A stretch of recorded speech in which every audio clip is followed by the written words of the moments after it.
they wanted me replaced with anyone from a minority background. And I was just like, well, obviously not, because I'm a journalist. And how insulting to the person from the minority background to be told, well, you're a token. The arrogance and the way they just sort of decide this person can't have a career because of how they look and this person can. So I did say to this guy who was one of the producers or whatever, I'm Jewish. And he just started laughing. Why do you think he was laughing? Because he probably subscribes to the view that Jews rule the media. I'm done accepting that this is a way that we talk about different groups, and we're not going to put up with this shit anymore. Andrew Gold, welcome to TRIGGERnometry. Good to have you on the show. We have so much to talk about. You used to work in the mainstream media. Now you do your own thing like us here on YouTube. And there's a lot to talk about, including some recent events, Nihal, Arthanayake, and a bunch of other stuff that's happened to you as well. Before we get into all that, who are you? Andrew Gold. I made documentaries in the sort of Louis Theroux mold, trying to aspire to that kind of thing, with exorcists and UFOs and meeting weird and strange people. I got told after some time that I had to be behind the camera and no longer present my own ideas and journalistic work. Happens to all of us, mate. Father Time is undefeated. Man, it was horrific though, and replaced. They wanted me replaced with anyone from a minority background. Anyway, so that made me start a YouTube channel and get going from there, and that's, I suppose, who I am. Well, that's really interesting, not least because the very conversation I playfully joked about now is obviously a big part of everything that seems to be happening in the media and frankly elsewhere as well. What was your experience? You say you needed to be replaced with somebody who's a minority. You yourself, by the way, are from a minority background, so that's kind of interesting. We'll get into that as well. Talk to us about what happened. Yeah, so I was... Right, we made this Exorcist film after trying to push it to the BBC for ages. I don't have a divine right to be able to sell documentaries to the BBC or anything like that. But I made it with a friend, basically. Typically, it costs £100,000 or something to make a documentary like that. But we made it with nothing, like not even £100 or anything. We just went and did it. We learned as we were doing it because we were so obsessed with the idea of making this film.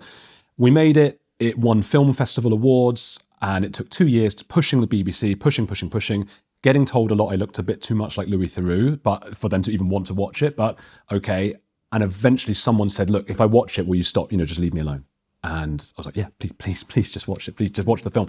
They watched it, BBC, and they took it. Didn't pay me. They paid us £6,000. When you compare that to sort of the Gary Lineker money, millions that they're getting, we made this whole film and they were just like, take it or leave it.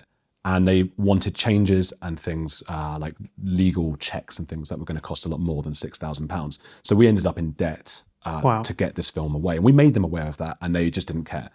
That was really frustrating because the BBC has this image, or it prides itself on helping new, young talent to get to a good start. And they pretty much did everything they could to not help me and David, my director, to do that. Film went out, did really well received. Celebrities were watching it and saying things. It was a great moment. I would say I was really happy. It actually made me depressed, but that's a whole other thing. When you finally get what you want, you're like, you want to sort of show your teachers, and the teachers are all dead by now, and that's it. So at least something to celebrate. Yeah. Yes. Anyway, but the film's out. I'm excited at this point. It gets into 2018's best of the BBC list. It was a whole big thing. I was so excited and happy in that respect. And then it's like, okay, let's go and talk to the producers. What's next? I had loads of ideas. I speak 5 languages. I thought if I'm going to try and do something similar to what Louis Theroux had done, and for those outside the UK, he's a journalist who looks at weird and strange subcultures. I want to be able to do it in different languages. I want to be able to investigate in Spanish or German and go and meet these weird, strange people that other presenters don't have access to, because it's such a competitive genre and you need to have something more than everyone else if you want to have a chance. So I spent years learning languages, living in different places to do this.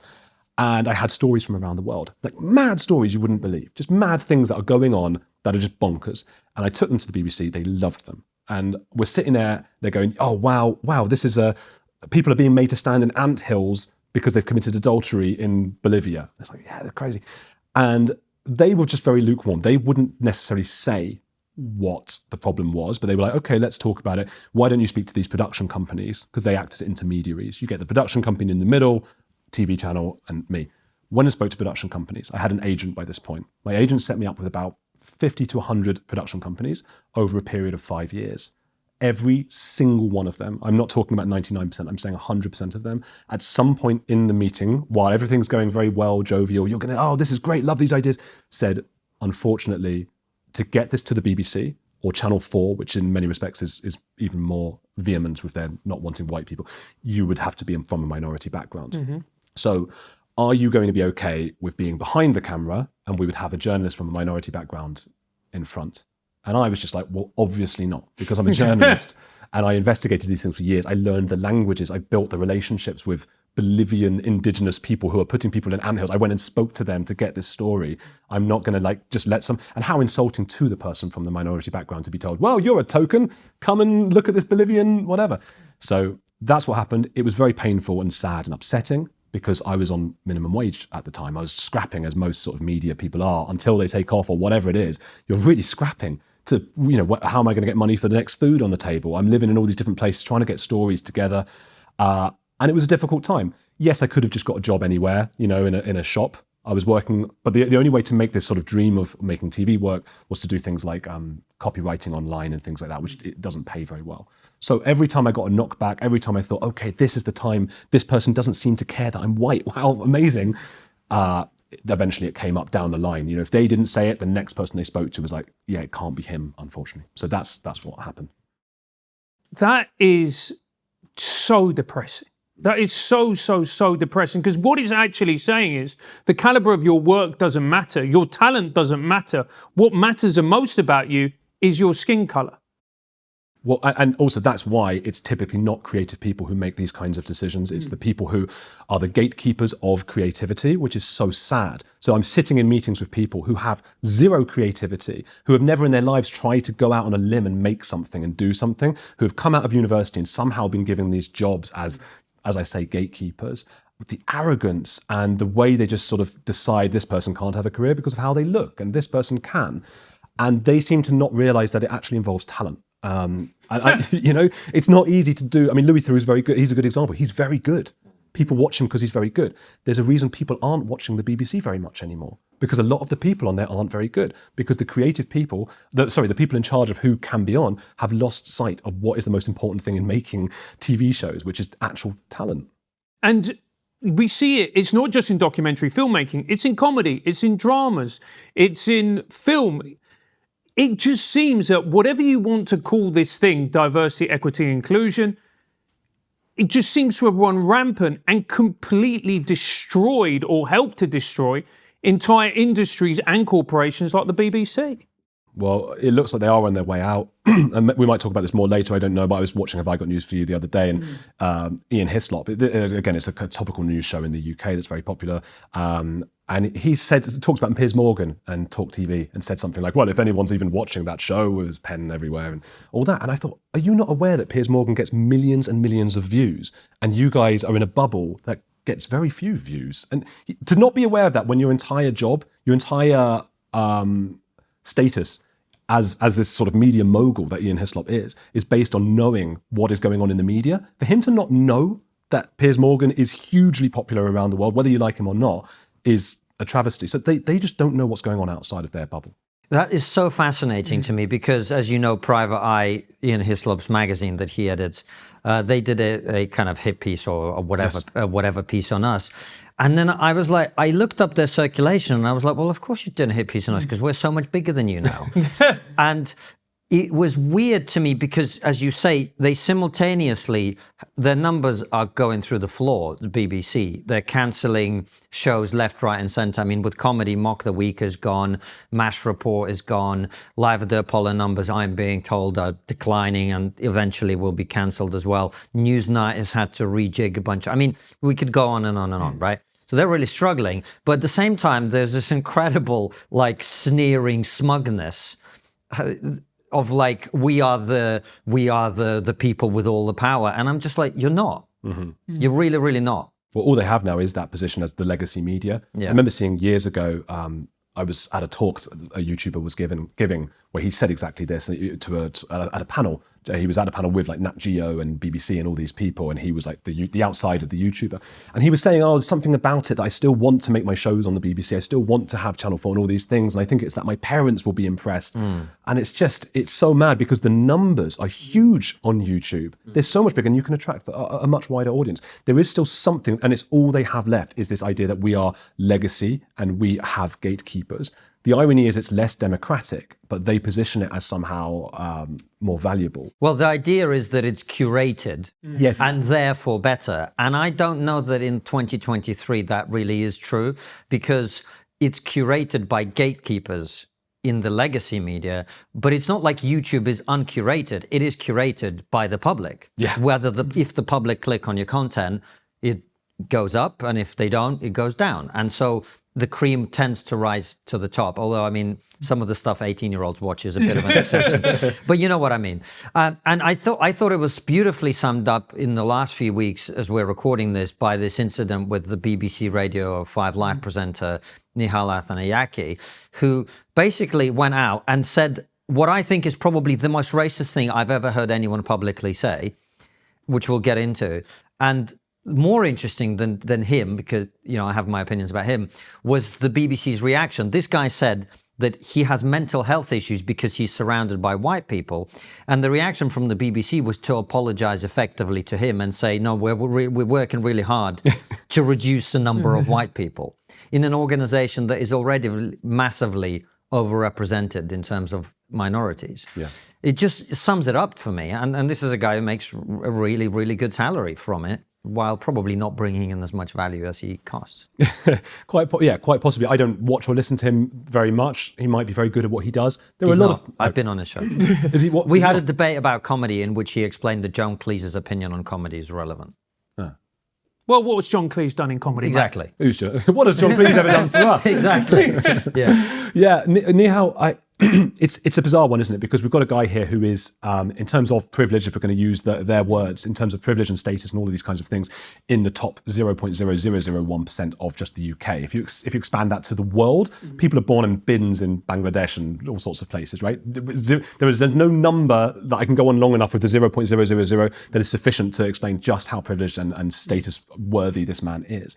And I think that speaks to the issues that we have with socialism and woke culture, because he's an example of how you get what you want and it's never enough. So he's gotten what he wants by a million miles better than he could have ever dreamed of, and he has it. And now it's like, but I now also want people who look like me around me, and I want to start changing the numbers of different demographics. And it's never going to be enough, because we all have, it's a human thing, an obsessive compulsion, I think, to start making things neater and tidier around us. Not me, mate, unfortunately.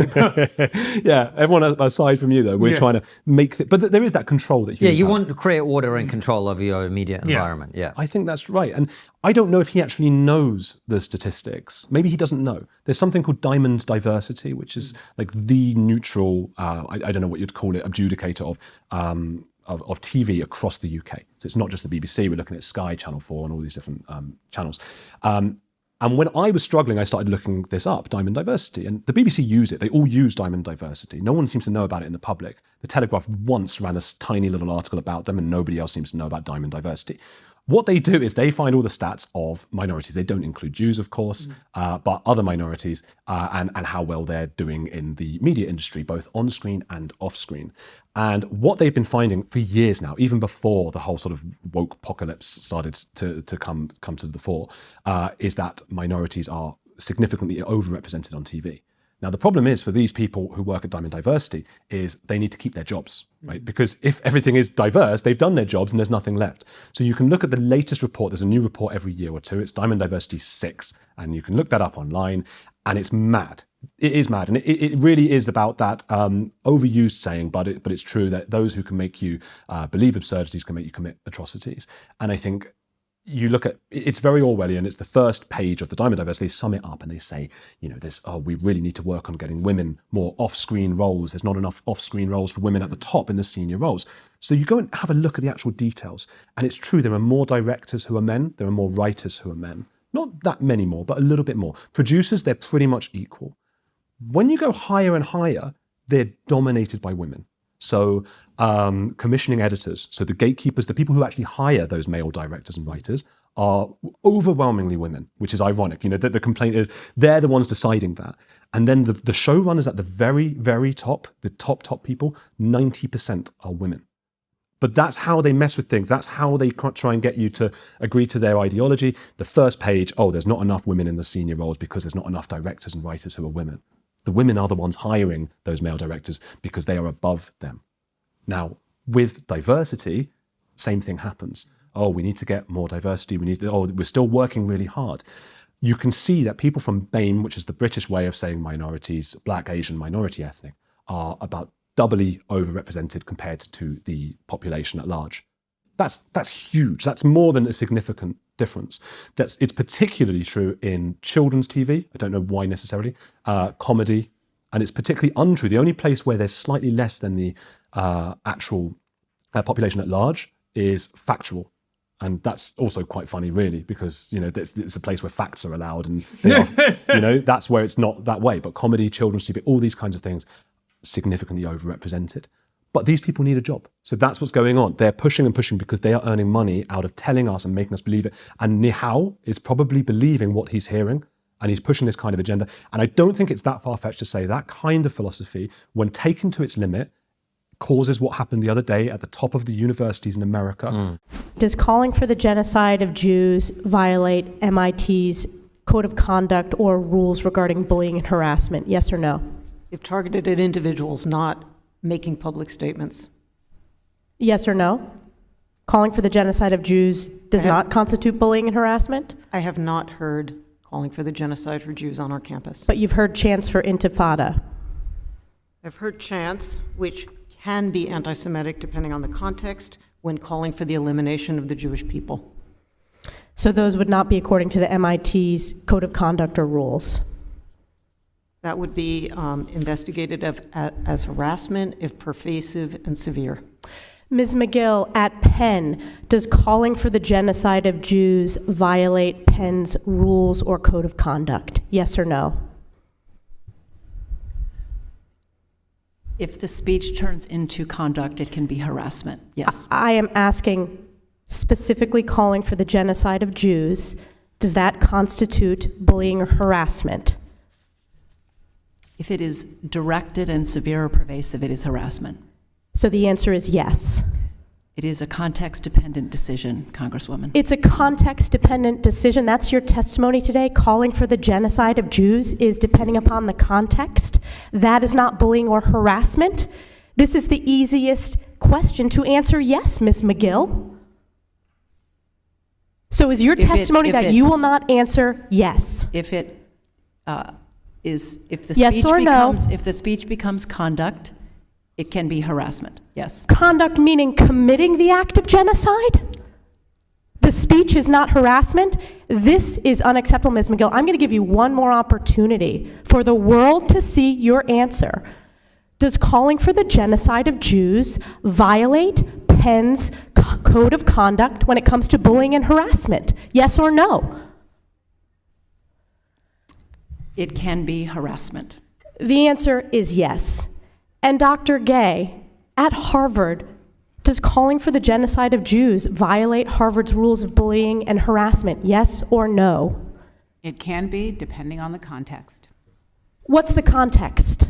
Targeted as an individual, targeted at an individual. It's targeted at Jewish students, Jewish individuals.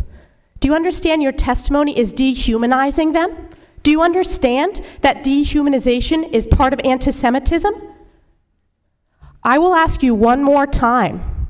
Does calling for the genocide of Jews violate Harvard's rules of bullying and harassment? Yes or no? Anti-Semitic rhetoric. And is it anti-Semitic rhetoric? Anti-Semitic rhetoric when it crosses into conduct that amounts to bullying, harassment, intimidation, that is actionable conduct, and we do take action. So the answer is yes, that calling for the genocide of Jews violates Harvard Code of Conduct, correct?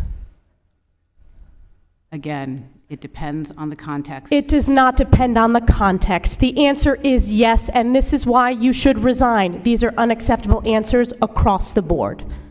because we have this Olympics now, because everybody is being pushed to start comparing who is where in the hierarchy of ideology, of races and all sorts of things. We've now got presidents of American universities basically calling for genocide of Jews. And that's why I think this is a problem. They weren't calling for it. They were saying people calling for the genocide of Jews is harassment or isn't based on the context. Which, by the way, we talked about this the other day on one of our Raw shows. It's like, if they'd been consistent about this throughout the last however many years, you'd sort of go, well, look, universities in America are bastions of free speech. The campus is where young people go to be a bit crazy, and we must give them extra leeway. This is where they, test out ideas, and then eventually they go into the real world and whatever. But that's not what's been happening. What's been happening is, for the last 6 years or 10 years or however long it's been, it's like, you ask me where I'm from, it's a microaggression. That's what's been happening. So there's a massive inconsistency there, which you're pointing to. And the thing with Nihal is, look, I don't like him. I don't think he's particularly good at his job, but that's irrelevant. My point is something else, which is, how is it acceptable for somebody to openly be racist against white people or any people, and then for the major institution that is funded by quite a lot of white people, by the way, in this country, to then apologize to them? And that's why people are like asking me why I'm going at him so hard. I'm done. I'm done playing with these people. I'm done accepting that this is a way that we talk about different groups because these people think that they can get away with it. No, you can't. You don't have a monopoly on the microphone anymore. There are other voices now, and we're not going to put up with this shit anymore. We're just not. I think you're absolutely right, and it's something you guys have spoken about before. I mean, the road to hell is paved with good intentions. This idea, and I think it needs to be taught in schools a little bit, this idea that when bad people come, they're going to come and say bad, bad, bad and get everyone, is so childish, it's so facile. And the reality every single time throughout history has been that people have come along with ideas that at that time seemed progressive and right on and useful. And at the moment, I think it's just that humans, I am a bit nihilistic, and I think humans in general are tribalistic, and we're tribal, and we're chimpanzees to an extent, and we do feel anger and annoyance. I was telling you before we came on, I get annoyed if people on a plane touch me. I'm annoyed, and there is a tiny bit of me going, I should kill that guy. And I go, no, because I'm a real person and I'm a human, and he's just sort of accidentally brushed my leg, and he deserves as much right. We live in a society, as George Costanza and Seinfeld would say. So I think we lose track of that sometimes, that we will, when allowed, when it is permissible, we will be racist. We actually will. So all this stuff about Prince Harry and unconscious bias, blah, blah, blah, there is an element of that in all of us, but it's not coming from where he thinks it is. It's actually, where's the place in today's society where I can be racist and can be horrible? And Nihal's found that place, unfortunately. We'll be back with Andrew in a minute, but first we want to tell you about this ingenious new device. Look, to break that bad habit, you can forget about having to go cold turkey. There's now a better way. We're talking about Fume. It's spelled F-U-M and pronounced fume, which makes no sense. Anyway. Not everything in a bad habit is wrong, so instead of a drastic, uncomfortable change, why not just remove the bad from your habit? Fume is an innovative, award-winning flavored air device that does just that. You can trade breathing in nasty chemicals for breathing in fresh air. Instead of vapor, Fume uses flavored air. Instead of electronics, Fume is completely natural. And instead of harmful chemicals, Fume uses delicious flavors. It's a habit you're free to enjoy and makes replacing your bad habit easy. Your Fume comes with an adjustable airflow dial and is designed with movable parts and magnets for fidgeting, which gives your fingers something to do, which is helpful for de-stressing and anxiety while breaking your habit. I'll be honest, I wasn't sure what to expect with Fume, but they're actually more flavorful than I thought, and it actually feels fresh. The feel of them is nice. It's well weighted, perfectly balanced, and they're made from real wood, which feels nice and looks great too. Fume has served over 150,000 customers and has thousands of success stories. There's no reason that can't be you. Join Fume in accelerating humanity's breakup from destructive habits by picking up the Journey Pack today. Head to tryfum.com and use code TRIG to save 10% off when you get the Journey Pack today. That's tryfum.com and use our code TRIG to save an additional 10% off your order today. Give it a go. It might just help you kick that bad habit. Back to the interview. it's really depressing because I thought we'd got to a place, or we're getting to a place, is a more accurate way of summing it up, where we all accepted that gender, race, ethnicity, it doesn't matter. When you're hiring somebody, you want the best person for a job. You're a football fan. You don't care if the striker is a Muslim from Egypt like Mohamed Salah. All you care about is that he's incredible at his job. And for someone to then say they don't want this particular racial group in the office or to be surrounded by them is abhorrent. Was it Arsenal's women's team recently that had to apologise because they had no black players? I mean, that is taking this to the limit. I mean, it's sport. Sport, you just need the best of the best of the best. And that was just absolutely bonkers. Yeah. And I think what it also shows as well is that the institution is just completely corrupted by this ideology. And it gives me no joy to say this because I love the BBC. If I think about my favourite documentaries, BBC. If I think about my favourite comedy programmes, very frequently BBC. The news, everything about it, the World Service. And to see the disarray it's currently fallen into, it's heartbreaking. Yeah.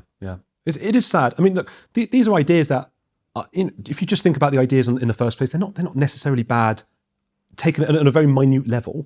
I mean, you don't want people growing up and not being able to at all recognize, there being no way for black people to get into media. If it was a situation, let's say the Diamond Diversity came out and said, actually, despite there being 18% of BAME people in the UK, only 3 or 4% are on TV. I don't know what the answer is because I don't like the idea of forcing change like that. Coleman Hughes is a great speaker, and he had this whole clash recently with TED Talks because he thinks that they were dismissing him and subduing his video because he was suggesting that affirmative action in this sense is not a good idea. And he said, look, if you want to do this, invest in communities from grassroots, help communities from the beginning, and you should look at the communities that are the poorest, not necessarily by their skin color. Because we know that in free school meals schools, some of the poorest schools in the country, that black Africans actually do significantly better, black people of African heritage, significantly better than white kids. Black people of Caribbean heritage don't do better. They do really badly as well as the white kids. So those are the ones. So what's going on there? That's if you do really want to, if they really cared about getting that intersectionality idea right from the start and going, okay, let's look at that. The poorest people are actually the ones doing worse. That's how it would be done. But I mean, kids of African heritage do really well. Kids of South Asian heritage like Nihal do really, really well. That's what I think. If they want to look at it, that's where they should be looking. And it's not just affected mainstream broadcasting, it's also podcasting as well. So tell us about that, because that blows my mind, because the whole point to me of podcasting is that it's independent. It's got a punk element. There's a punk aesthetic. Anybody can set up a podcast. Yeah, this is punk.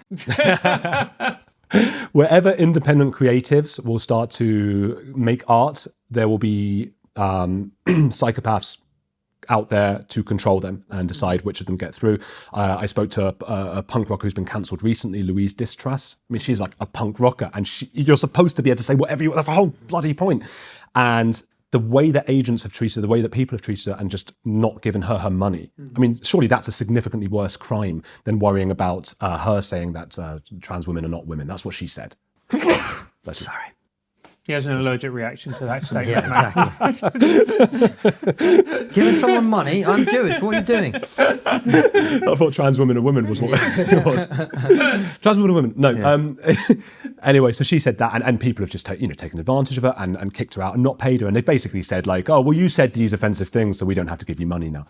It's bonkers, right? The podcasting industry is the same thing.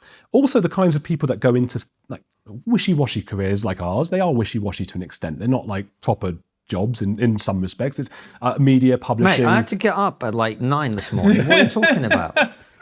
I got here, he was just lying around. No, we're very hardworking, but they're not the kinds of jobs that, I don't know. I mean, my parents didn't want me to be a YouTuber. I was just joking. No, I know. These aren't real. It's like when we interviewed Bill Burr. Do you not worry that they're going to want to go into show business, and you having seen like the way show business is? And no, show business is awesome. Like, none of us have a real job. What are we doing right now? I was literally going to say, what is today? Today's Tuesday? Yeah. Yeah.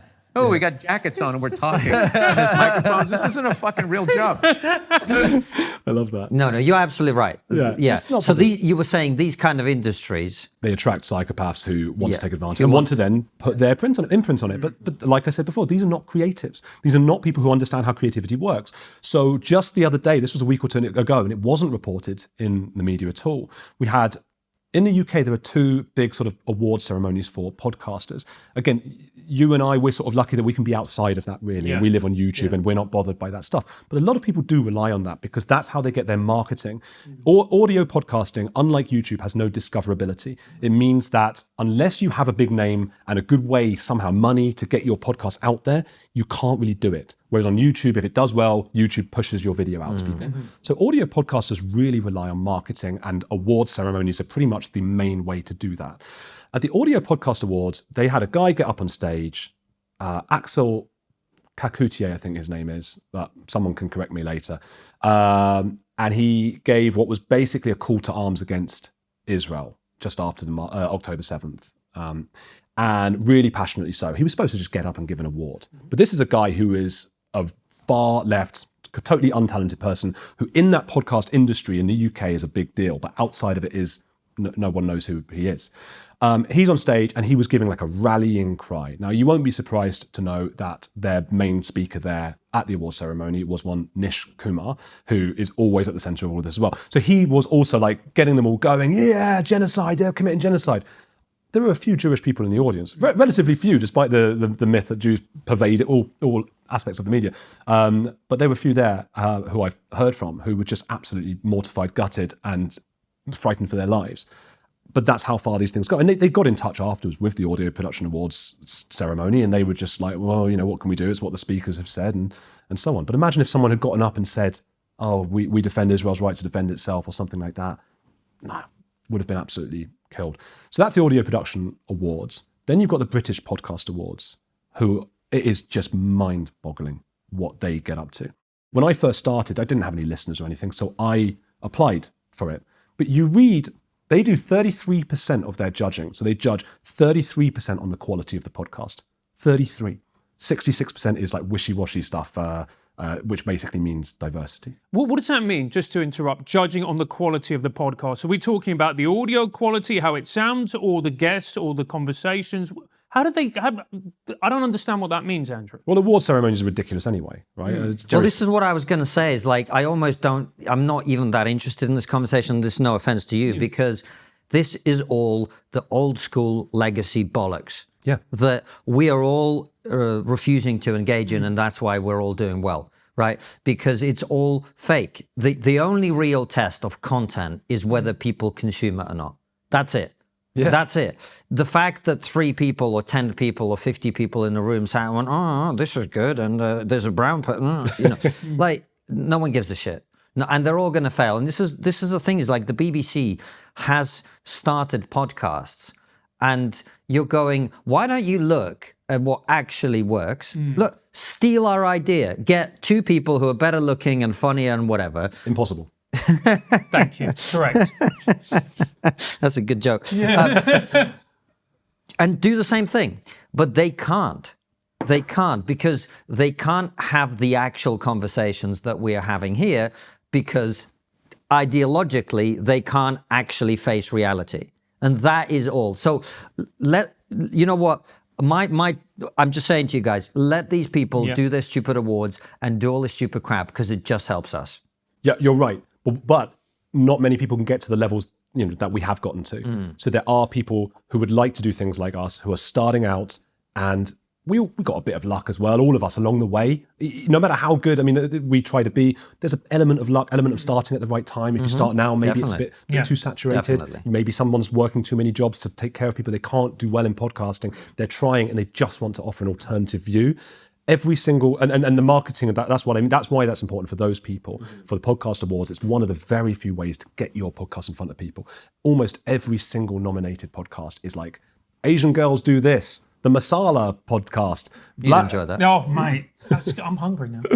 A gay and a non-gay. They're all called things like that. Yeah. And it's just like, even in the title, and does anyone care about what's good anymore? And that speaks to your point, doesn't it? My point is, I think, look, there's no argument it's much harder to start now than when we did. But the reality is ultimately, the beauty of the moment we're in is there are no gatekeepers. So you can make it if you go for it, if you have an original idea. But let's be honest, if you start a podcast called something along the lines of TRIGGERnometry now, and you did all the same things that we did then, it wouldn't work because it has to be original to that particular moment. There were not many people in this country doing what we do now. So the timing was important, luck, talent, all of these things come into play. But ultimately, if you create something that answers the need of the moment, then you will make it in the current climate. And that's why I really think it's important for people to hear that message. It's like all these podcasting awards, this is all bollocks. It's not, it might help you in the very short term, but no one wants to hear, two Asian gays or whatever the fuck it's called. It's just a dead industry. And the more people understand that, I think the easier it's going to be. Yeah. I really think that. By the way, one of the things you kind of didn't bring up, you mentioned being Jewish. When you were being told, we need a different person in front of the camera, did you raise the fact that, you were from what is, at least in my opinion, an ethnic minority? I mean, some people would say Jews don't count, but...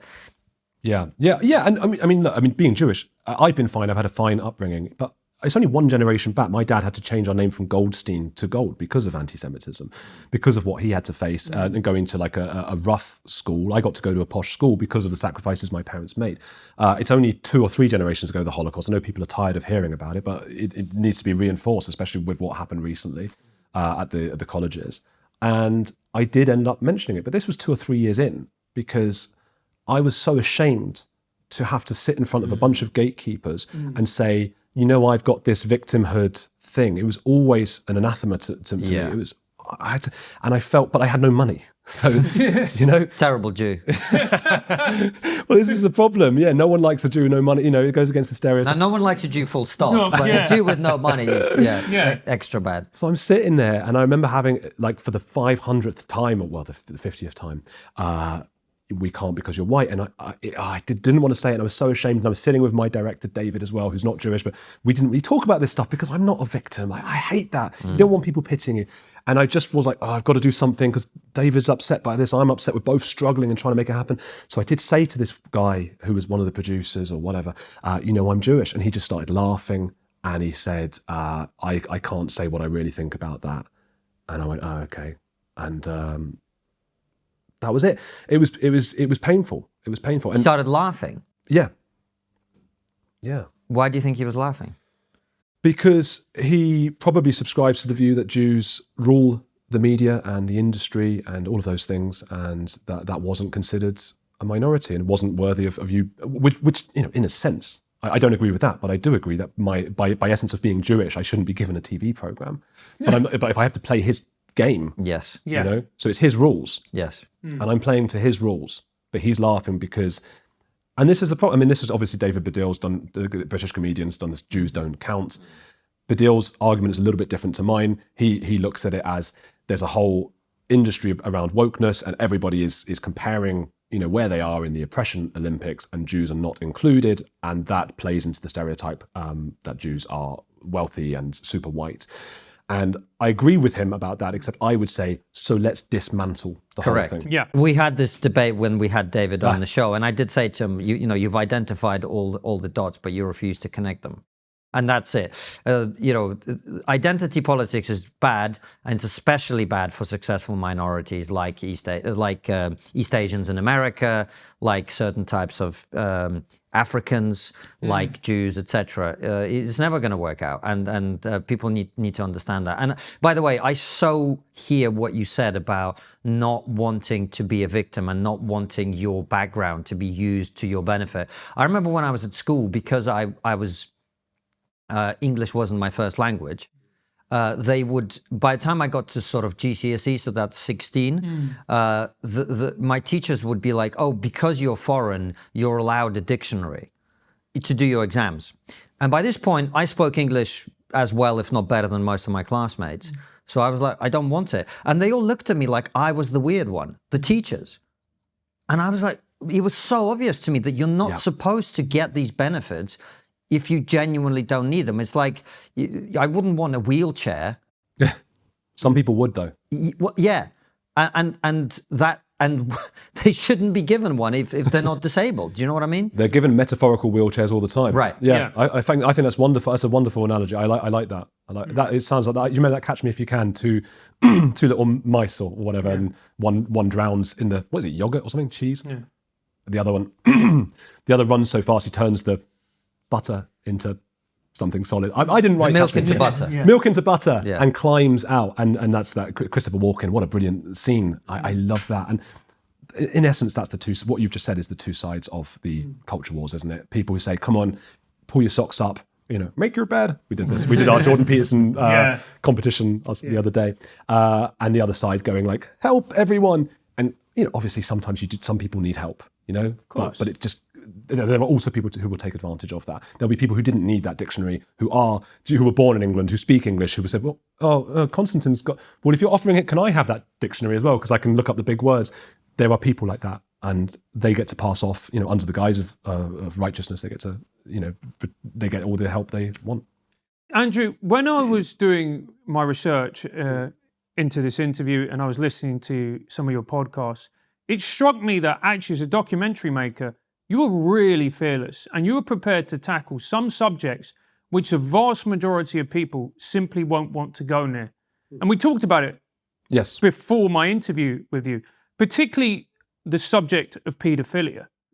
And your work on that is striking. So let's talk about that honestly. What was the work about and what did you discover? Well, thank you, Francis. I never you don't think of yourself as fearless, I'm scared of everything. But when you're working, you've sort of got a cloak on, don't you? And you pretend you're not. And I guess I was also just so desperate to make it at this point. So I was always like, okay, what's the stuff that maybe Louis Theroux wouldn't touch or whatever? And he has actually done that topic, to be fair. I'd moved from Argentina at this point where I'd been living for some years. That's where I did the Exorcist stuff and UFO stuff. I moved to Germany, wanted to learn German. God knows why. It's horrible. But whatever. And while I was there, it's like, okay, what's the thing that I can do that no one else wants to touch? Like no one else wants to do here? Because that's the only way I'm going to get into the media. So I was still desperately pushing and trying. And okay, Nazis and neo-Nazis and there's communists there and all these things. Okay, I'm looking at those. And then I realized there were adverts on the train there, the metro, for something called Kein Täter werden, which means don't offend. And I'm immediately intrigued as a journalist, what the hell is this? So I looked it up and it is, they say they were the world's only therapy for non-offending paedophiles who want to get help, who will never report them to authorities because an American doctor would have to report them and an Australian one, or they could actually face prison. A British one I don't think would face prison, but would be struck off. So they've got these, So I thought, I don't know what I feel about this, and this is going to be scary. And obviously my girlfriend at the time, now nearly my wife in a few months, was like, what are you doing? And I was like, yeah, I'm going to do this. And so I emailed the Don't Offend Clinic people and said, can I get in touch with any of the patients? I want to talk to them and see what's what. And they said, we can't just give you their emails. We don't even know them. That's the whole point. Like the doctors don't know the real names of these people, so they can't report them. But what they do is they send out in child sexual abuse material that they will download what they think is child sexual abuse material, and it's actually an advert like, "Hey, you've got a problem. Call this number," which I think is great that that's there. And so they go anonymously and whatever. So the clinician said, "What I can do is give your email address out." I'm like, oh God, all these people are going to have my email address. But okay, I'm desperate at this point and I'm fascinated. There's no topic I'm more fascinated. I mean, what a fascinating topic it is. So I waited a few weeks, almost forgot about the whole thing. And then I get an email from someone who calls himself Max, from like a weird email address, bunch of numbers and letters that I can't decipher. And he says, hi, Andrew, I heard about what you're doing. I can only meet today. I'm only in Berlin today. This is where I'm going to be. And that's it. And I was like, oh God, okay, got to do. I cancelled going to the lake with my girlfriend. It's like the summer, lovely thing. I'm really sorry, I've got to go and meet a paedophile. And, like, and she's just like, what? And I'm like, yeah, sorry. And so I go and meet him. But just before going to meet him, I put the address into Google Maps and it's a public swimming pool. And I'm like, what the hell? what have I got myself into here? So my heart is going mad. I've never met someone like this. And I don't do well in situations where I'm scared. So I really was scared. Cycled down to meet him, get into this public swimming pool. And I find, who he is. And he does look like what you'd, it's the stereotype, chubby guy. He's got Speedos, he's got a t-shirt over, covering it almost. And he was with a little girl. And that shocked me. So I said, oh, hi, Max. And he's like, oh, hello. I'm like, right, who's, and she just goes off to play. And I said, who's the little girl? And he said, I'm babysitting her. I go, oh, what have I got myself into? Because, at that point, you're not even like some guy with the BBC, you're just a guy on your own. Like, I'm going to be a reporter, I've decided. So you're just a guy on your own, now at a public swimming pool with a guy is a paedophile who's babysitting children. So I'm now like worried for myself. Like, what have I got myself into? And I'm pushing him going, you can't be babysitting him. What do you mean? And he goes, no, the mum knows about my condition. So that led me to go and meet the mum because I just didn't believe him. And the mum is then like, yeah, well, she was like super lefty. And I'm not just having to go at left-wing people today. I mean, there's this fucking surprise, mate. It is a thing, unfortunately, with the far left. It's the reason that a lot of people on the right adopt paedophilia as one of their key issues, sort of military and paedophilia. We're going to get those guys. It's because the far left, with not necessarily deliberately, but their ideologies lead to that space. If you really push this idea of everyone is oppressed and whatever, it can go there. All behavior is a product of oppression. That's it. Yes. That's exactly right. And people listening will be going, oh, come on, that's not true. We've got ample evidence of it over the years. That's not to say that there are not just as many of these people, these criminal, horrible people who do things to children on the right. There are. But there's more permissibility, is that a word? Yeah. Permissiveness, I think. Yeah. Permissibleness on the left. That's the problem. So we've seen it firstly with Kincora Boys Home in Ireland, where the Green Party in Ireland were involved in allowing the Royal Mountbatten, Dickie Mountbatten, to just go and do what he wanted with the children there. And we've seen it in Berlin, where we have something called the Kentler experiment that took place in the 80s. It was also the Green Party, far left, who noticed there was a problem where they had too many homeless boys and too many paedophile men that they didn't know what to do with. And so they placed the homeless boys with the paedophiles in foster care with paedophiles, because that was a solution to, two birds with one stone. This sounds like something I'm making up, but it does. It's all there. It's all New York Times, I think, covered it, or one of the New Yorker covered it. It's all out there, except Berlin. The local government, is still keeping a lot of the papers under lock and key, because a lot of the people involved are still alive who were responsible for this travesty that took place. But those kids who were raised in those homes are so messed up by it that they can hardly speak now. And that is just one example of one of the issues. I know I'm just going on about the left today, but the far left, that is one of the issues that can happen. We'll be back with Andrew in a minute. But first, do you remember the Canadian trucker protest in 2022, where thousands of Canadians came out to protest COVID restrictions and vaccine mandates? Now, these protests lasted for weeks, and the people out on the streets needed funds, as any grassroots protest would. So people set up online crowdfunding campaigns, which raised millions of dollars. Incredible! But once the Canadian authorities had started to criticise the crowdfunding platforms, ramping up pressure to close the campaigns, it didn't take long for the biggest crowdfunding platform, the one we've all heard of, to completely capitulate and shut the campaigns down. Now, this is where our partners GiveSendGo come in. They stepped in when the other platforms backed off and raised millions of dollars for the truckers. When they were criticized and dragged through the Canadian courts, GiveSendGo said it respected diverse views and believed hope and freedom are values worth fighting for. This is why we're proud to partner with GiveSendGo. So, if you need to crowdfund for whatever means the most to you, then don't go to the big tech platforms. We recommend you do it on GiveSendGo. Starting a campaign on GiveSendGo is easy and intuitive. Go to GiveSendGo.com today. That's GiveSendGo.com to start raising money for whatever is important to you. And now, back to the interview. So you meet this mother, who's a far lefty. Yeah. And what happens from there? She tells me it's all fine. She does this weekly meetup with these guys who are minor attracted persons, as she calls them, who don't offend. Now, whether you trust that or not, I don't know. I'm sure some of them don't offend, and I'm sure some of them do, and some of them watch child sexual abuse material, which to me is just as bad because it encourages it to be made more. Without you watching it, it doesn't happen, doesn't get made. I speak to her and I push her and push her. She actually lets 3 of her kids get babysat by this guy, Max. And I said to her, you might have this experiment and this idealistic idea. And I get the idea. Again, it's a nice idea of like, these guys are afflicted with some sort of conditional illness and they're trying really hard not to offend and they don't. Okay, nice idea. And maybe they need to speak. And I think they do need to speak. I think that will stop them offending as much. But that's you put yourself in danger then. Don't put your kids in danger, because that's what's happening. That was pretty much the last I saw of her. She didn't want to speak to me again after that because we had this real not nice conversation. Max continued babysitting her children for some time. I continued talking to various other paedophiles who would meet me. Some of them, I understood what they were saying. They wanted help and they would never touch a child, they say. And I believed some of them. Some of them said, I did once when I was younger. And then I'm thinking, I don't know what to think. The point is, though, that the clinic, what they're saying, and I think they really do have a point, and I think it's something we need to talk about more. We see this for all kinds of criminality, that when people are made to feel like they're monsters, they are more likely to retreat into the dark web or the dark corners of the web and tell one another that what they're doing is okay.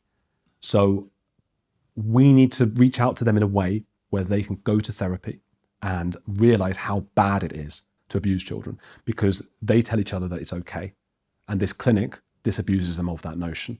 They say a good percentage of these people, there's 1% of the population, of the male population, have this affliction or whatever it is.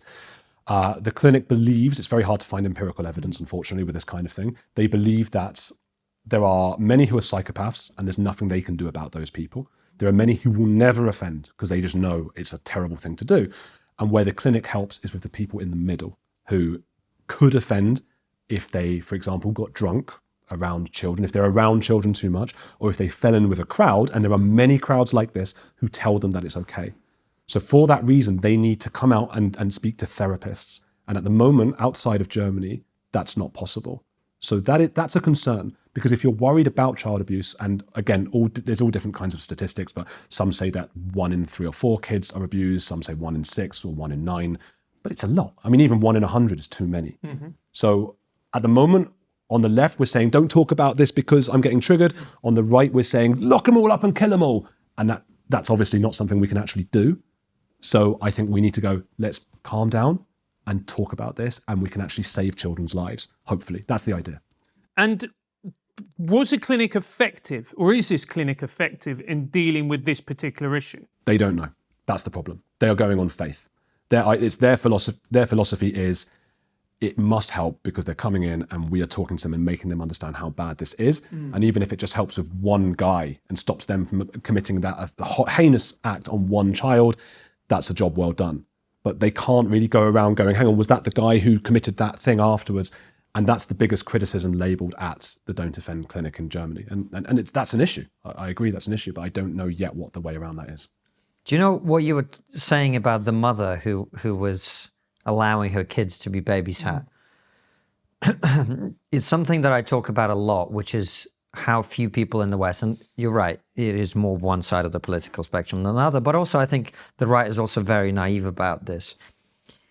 Ideology is the most powerful driver of human behavior that I can think of. And you can get people to do incredibly awful, illogical, irrational, self-harming, harming their own children, which is even worse than self-harming things, simply because they've been presented with a world view that they've fully bought into.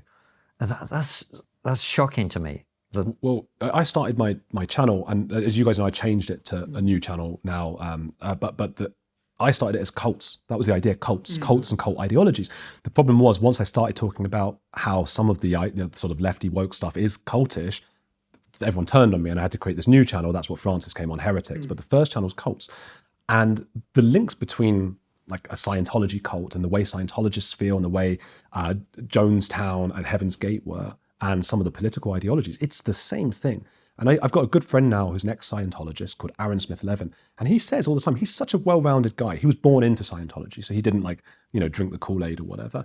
He's a good guy, and he says, when I was in it, there is nothing you could have said to me nothing that would have made me not believe in Scientology. Not, and Scientology believes in an intergalactic warlord called Xenu, who put billions of people in a volcano and all this mad stuff. So that's how far it goes. And I think once you've dealt with those kinds of stories, to then come back and go like, oh, maybe Nihal hasn't got it exactly right and he wants to imagine that the demographics are different for the BBC than they actually are, that's not a stretch. I mean, if people can believe, Heaven's Gate, they believed that they were going to go to an alien planet. They all killed themselves. Like it wasn't Kool-Aid, it was something else. That was Jonestown, actually. It wasn't Kool-Aid, it was something else. I don't know what they drank exactly, but they all took their own lives. That's how far people can go. So yeah, the idea that this woman could let her own kids be taken out by a guy she knows is a paedophile babysitter, that's how far ideology is. That's what I want people to take away. Exactly what you've just said. Like, if that's how far they can go, imagine just like politics, how we might all be a little bit, blinkered.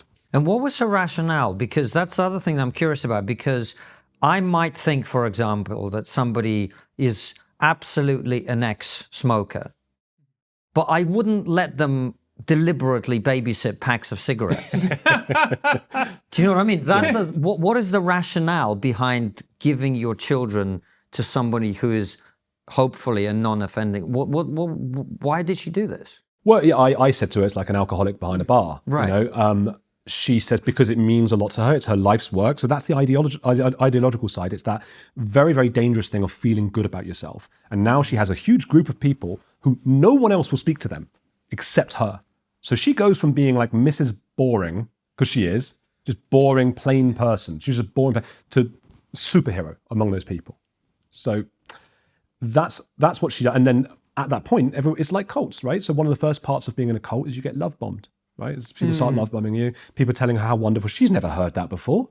She's having like most of us, who's telling us how wonderful we are, apart from the three of us together, So what an amazing feeling. That's what Scientology does. That's what all of the cults do. And that's what's happened, unfortunately, to her. She's being told, wonderful, wonderful. You're thinking about things in a way that no one else is, how wonderful you are. And so those guys going, hey, you know what I'd really love? Like, no one would ever trust me with their kids, and blah, blah, blah. You believe us that we'd never offend. And by the way, it might be that this guy really doesn't offend and didn't want anything to do with the kids in that way. He's still taking them through a changing. Why is he babysitting kids, though? Why at a pool? Why a swimming pool?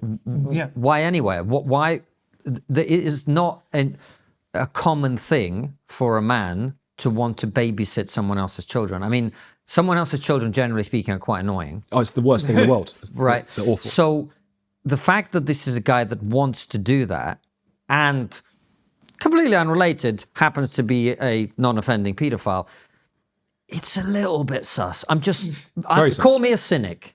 The way it works, I think, these guys don't, okay, I'm speaking in general about a lot of the non-offenders from what they've told me, and then listeners and viewers can make their own minds up about to what extent they should believe these guys. They don't just have a sexual attraction to them, which is disgusting and needs to be, eradicated as much as it can be. But they also feel like they have some sort of platonic, they love being around children. So I spoke to an 18-year-old who has this, a boy who was, or a guy who was a school president at his school, which is, bad. I don't know his real name. I don't know the school, but we spoke just via Skype. I didn't meet him in real life. And he kept saying the same thing. And he said, I'm going to go to I do all these clubs and after school activities where I look after the kids. So everyone thinks he's wonderful and amazing. He looks after the kids like Jimmy Savile did, he's really involved with the kids. But he said to me this really weird thing. And he said, Andrew, you need to understand, if I weren't able to do that, I would be more likely to offend, because it's so important to me that I can be around kids. And I love it so much that it would screw me up so much not being around them. And I said, but that doesn't make sense, because if you weren't near the kids, you couldn't physically do it. And he was going, no, you don't get it. So those are the cognitive biases that you need to disabuse these people of. And this is possible that this guy, Max, who was babysitting the kids, I mean, the other question is, he knew he was meeting me, a journalist, and he wanted to give this, he wanted to show, it's rare that journalists want to meet one of these guys. So he wanted to show, hey, we're all above board. And I spent months afterwards thinking, what was he trying to show? Was he trying to show defiance? Like, screw you, I would never do anything to a kid just because I have this thing. Why would you assume that? Here I am at a swimming pool with the kids. And he took it too far and it had the opposite effect. Maybe that's what he was trying to do. These are generally not well-rounded individuals, unfortunately. These are people that there's a theory, there's no consensus. People don't know exactly what causes this condition or illness. But there's a theory that people get sort of stuck at a moment in time. That when you look at people like Jimmy Savile, who had a terrible childhood in abject poverty, pneumonia, things like that, that is very possible. Michael Jackson, awful childhood of abuse. It's often cyclical. So that is a theory that people have. You get stuck in that moment, and it's your development doesn't quite work, and you still feel like a child, and you like being around children. So that's all I can, that I'm strong-manning why he would do that. But the thing that I found really interesting about you talking to that 18-year-old is, to me, quite telling, because he was saying, unless I'm around kids, then I'm the real victim here. Yeah. And that, to me, sums up a lot of what we're talking about. It's this desire for victimhood status, whereby if I can't be put in a position where I'm a direct threat to children, then I'm a victim. And you go, how insane is that logic and that way of thinking? And that people would agree to that. Yeah, he hoodwinked, himself firstly. I believe he really believes that in himself. And he hoodwinks this woman who now runs a whole therapy class for a bunch of them. And she's not part, what happens with this Berlin clinic don't offend. I think that there's some good here. This is just a woman, like nothing to do with anything, who happens to be quite left-wing and who believes that this is another minority victim who needs help in that respect. And we talk about cults. And before, when I was younger, I used to watch documentaries on cults. I think we all did. And I used to think, a guy with a cult, the cult would be like a guy in robes with long hair talking about some ridiculous thing, and there'd be about 200 people, and there'd be some dodgy sex involved and blah, blah, blah. And the older I get, the more I look around, whether it's wokeism, whether it's, Islamists, and I go, this is all a cult. We are surrounded by cults in a way that I didn't understand and my eyes weren't open to before. It's human dynamics, isn't it? And I feel the same as you. And that's why, my old channel, it's still going. I still go with it. But recently I started talking about, talking about how this is really similar. But there's an unwritten rule among sort of the people on YouTube who talk about cults, which is that we don't get political. And I've tried to say, that doesn't make sense, though, because politics is everywhere, as Ricky Gervais, I think, said once. But it's all part of the same thing. And how can you possibly separate those things? What they really mean, though, a lot of these people who are ex-cults, a lot of them, they were in cults themselves. And there's the zeal of what's the expression? I can't even remember now. The zeal of the convert or whatever. These people who leave those cults tend to join new cults. And that tends to be because the cults they were in tend to have things we associate with the right, which is homophobia. You can't be gay in Scientology. Tom Cruise would not admit that. It's apparent there are rumors that's why Tom Cruise and John Travolta don't get on, because John Travolta allegedly might be gay. And that's an issue. That's a huge issue in Scientology. You cannot be gay in Scientology. It suggests there is something very wrong with you. Hasidic Judaism, evangelical Christianity, you can't be gay. You can't, individual liberty is not there. All those kinds of things. So people leave those cults or extreme religions and they go the other way. And people start saying, oh, fantastic, come to our group, I've got blue hair. And then they've got blue hair. And everyone's got blue hair again. And they're like, oh, God, I hated when I was in those cults, hey? And they're all with the blue hair, they're all having, and they're saying things like trans women are women. And I just say, but are you saying are? Are you using the word are? And they're going, yes, they are women. I go, what? No, but that's not a thing. That has to be a slogan. Don't you recognize this from when you were in the cult? Just because this seems to be the other side of the ideology, can't you see it? They don't see it because these are people who are prone to joining cults. So I agree with you absolutely, basically, And based on what you've noticed, I'm curious if you have any insight into whether there is a certain type of person who has more of a predilection for joining cults and for believing things of the nature that you've just described? There is. And again, you're not supposed to say it. It's an unwritten law when you talk about cults, because of the victimhood mentality, that you're supposed to say, it can happen to anyone. If you went into a cult, it doesn't say there's anything particular about you that might need to be addressed in therapy. You're a wonderful person and any of us could have gone. But let's be honest, the three of us probably would never have joined Scientology, right? It just couldn't have. I'd never join a cult. I might lead one. I'll join that cult. I think we're in it. Yeah, you don't want to join my cult. But it's But you were saying it's not that it could happen to anyone. No. The truth is? The truth is you need to be very vulnerable in this time of life, in a particular time of life. So one person is Steve Hassan. He's known as like the godfather of cults because he came up with something called the BITE model, which is how to recognize a cult, okay? And he's an intellect and he's an academic. But what happened to him is that when he was in his 20s, 3 women in the library started talking to him and they were being all sexy and stuff.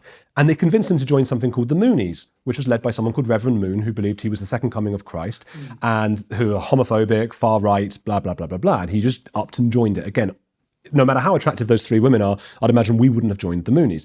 He's now the expert in it. And it does frustrate me sometimes that a lot of the experts talk to it. He wrote about the cult of Trump now, but he doesn't want to talk about the cult of some of the lefty ideology stuff.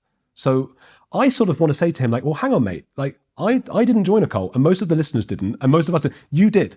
So maybe we should tell you what to do rather than you advise us. So I think what does happen is people who need to feel special. That's what no one wants to say. These are people desperate to feel special, desperate to feel like they were a victim their whole lives, and there is something special about Scientology, something special about the Moonies or whatever. And those people, when they leave the cult, still want to feel special. So it's that needing to feel very special, I think. But isn't that quite a common thing? Like I would have thought most people want to feel special in some way. Like everyone's kind of the hero of their own movie, and I think obviously we've talked a lot about wokeness on this show in history, historically speaking, and I think it's undoubtedly the case that the worldview which is based on oppression structures and institutional discrimination and systemic this, it is a worldview that says that the world is against you. And that is a worldview that is predicated on you being special. Otherwise, why would the world be against you? If you're just like everyone else, right, then the world is agnostic about you. The world doesn't care about you. The world is what it is, and it's your job to make the best of that. But if you think the world is uniquely out to get you, that is a worldview that is about being special, isn't it? Yeah, 100%. Well, 100%. Well, that's why it's the same. We all want to feel special, as you say. Some of us realize, like, well, unfortunately, we are. No, unfortunately, we can't all be, or we can't have a society where every one of the 8 billion of us gets special treatment. And so let's try and subdue that need to feel special. Other people go, well, hang on, what's this Scientology thing? I get to, so Alex Barnes-Ross is someone I know, I'm friendly with him now, an English Scientologist. We don't get so many of them, but L. Ron Hubbard, the creator of Scientology, did spend a lot of time in England. And there are Scientologists here. And he said it was really attractive to him, apart from the love bombing and feeling special, because he didn't feel special at school or anything like that, was that he was able to go and cure the reactive mind. He was going to be able to go and evangelize and make other people realize that Scientology is the true way and that they're the bad guys and he's the good guy. I mean, what does that sound like? Do you know what it sounds like? Because to me, it sounds like people who are higher than average on narcissism are prone to either forming cults or joining a cult. I think so, yeah. Which you can understand whilst looking at it, because if you think about a conspiracy theorist, somebody who's really into conspiracy theories and eulogizes about them, what are they effectively saying? You don't understand the world the way that I do, and I have a very special insight which no one else does. I mean, that is highly narcissistic. Yeah, I think so. And you know what happens is, I mean, at the moment, the Scientologists, there's a big ex-Scientology community. I'm in with all these, I didn't think that would happen, and that's the thing now, I'm in with the ex-Scientologists. And some of them are really lovely guys I get on with really well. But they've had what was inevitable, a huge civil war between the ex-Scientologists who have slightly different beliefs about how ex-Scientology should be. It's just human beings, isn't it? It is. It's hilarious. Andrew, listen, it's been such a pleasure chatting. Before we head on over and get some of our audience questions for you, you mentioned starting a new channel, which I'm just curious about because it's quite a hard thing to do, to change channels. Why did you do it? And how you found that? I was a victim of life.